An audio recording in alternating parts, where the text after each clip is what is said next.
De uma forma geral, a EQM só acontece em momentos em que a pessoa está atravessando, está num momento de risco de vida. Porque agora, por exemplo, ele relatou um fato que parece ter sido uma EQM. Porém, ele não estava, ele estava dormindo simplesmente. Pode ter parecido apenas um sonho. Então, a EQM só acontece quando a pessoa está num processo, num estado de risco de vida ou não. Foi você que falou do risco de vida ou de morte? Na verdade, não sei se você se refere a um comentário do Sam Parnia no livro Erasing Death, que Isso mesmo, Apagando a Morte, em que ele fala que, na verdade, a gente não deve se referir à experiência de quase morte, sim à experiência de morte. Porque aí ele entra no conceito do que é morte. Morte é o início de um processo onde o oxigênio para de ser levado para os órgãos e cada órgão tem a sua velocidade de decomposição. Então, a partir de um certo tempo, você não consegue mais voltar. Mas tem um período durante o qual você consegue voltar. Mas ele fala, mas a morte se deu aqui, no início desse processo. Né? Então, tem muita gente que fala, então ele não morreu porque ele voltou. Então, morte é quando não volta. Você que está criando esse conceito. O conceito da medicina de morte clínica é quando você não tem mais... você tem dilatação da pupila, você não tem mais respiração, você não tem mais batimento cardíaco. E várias vezes isso aconteceu.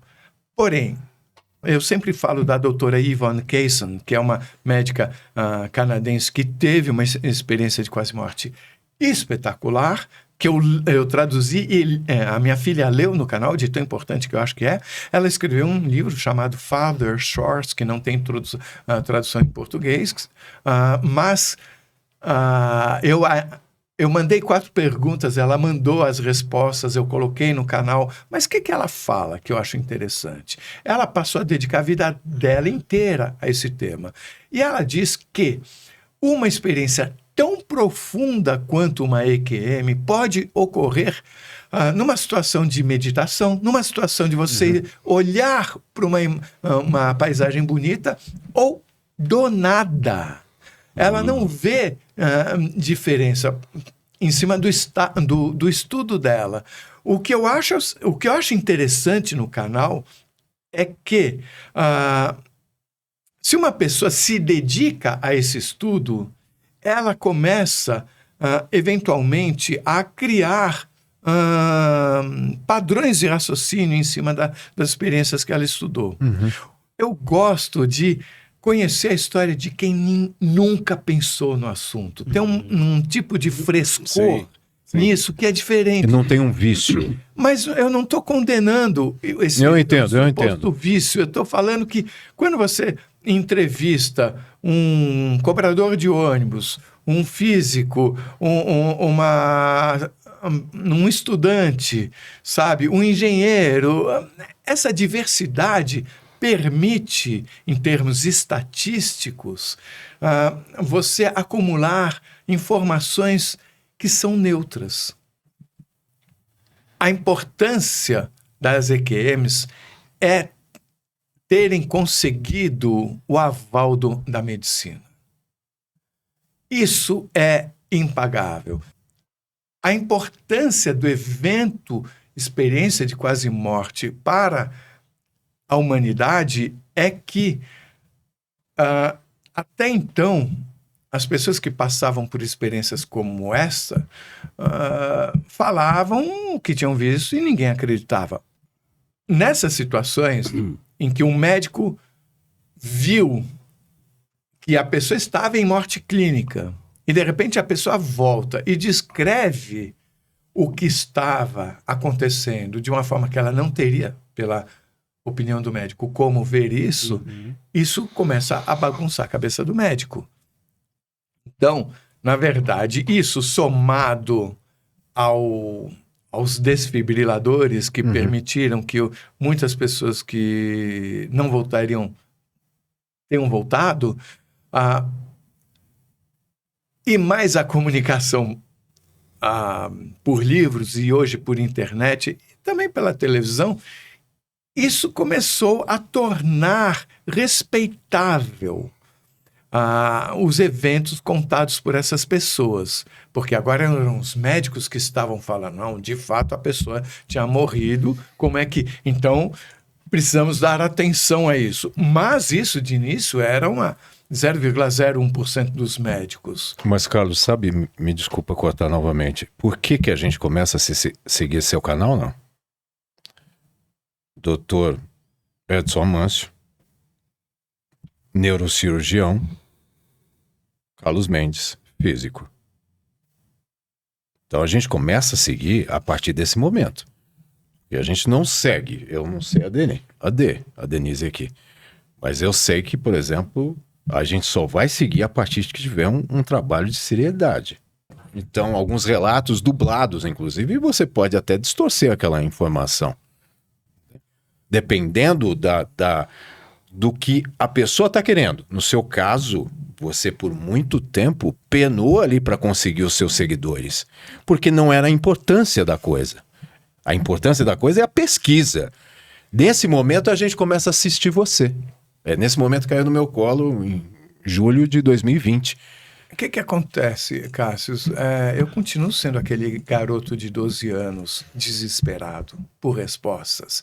Então, cada vez que eu não sei se é assim com vocês, mas às vezes quando você se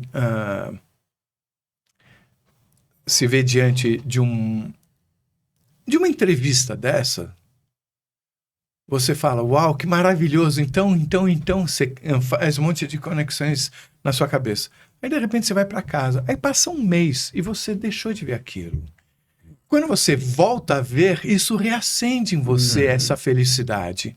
Então, fazer o canal, antes de mais nada, é uma coisa egoísta minha, sabe? Eu quero as respostas, sabe? Então, eu precisava, só que, na verdade, fazer a pesquisa é uma coisa egoísta minha. Fazer o canal é um pouco... é como se, a partir do momento que eu vi, uau, tem coisa aí que ninguém sabe. Eu não tenho o direito de não compartilhar. É o caso da sabedoria, né? A gente tem que passar para o outro. Eu, como professor, eu tenho que passar o conhecimento para o meu aluno. Você não tem alternativa. Não é dada a você a alternativa de não passar. Você não consegue conviver com isso. Então, é como se você guardasse uma bomba atômica dentro de você. Um pouco. Você vai explodir se não vai sozinho. Não tá. Tá certo que vai acabar levando alguns, né? A bomba atômica. Mas então eu precisava contar. Eu precisava contar para aquele garoto que eu fui aos 12 anos. Então eu tinha que contar de uma forma que fizesse sentido para mim, que fosse honesto para mim. Sabe? Eu sei que hoje a gente vive numa sociedade que usa da comunicação de uma forma muito tóxica. Né? Se você não... parece que se você não comunica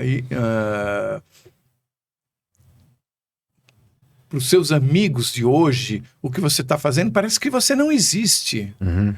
Então, isso não vale para mim. Eu não sou dessa geração, mas eu tenho filhas. Eu vejo como é que é. E a coisa está muito estranha. E eu optei desde o início em fazer de conta que isso não existe. Eu vou fazer o canal da forma como eu gostaria de ver e ponto.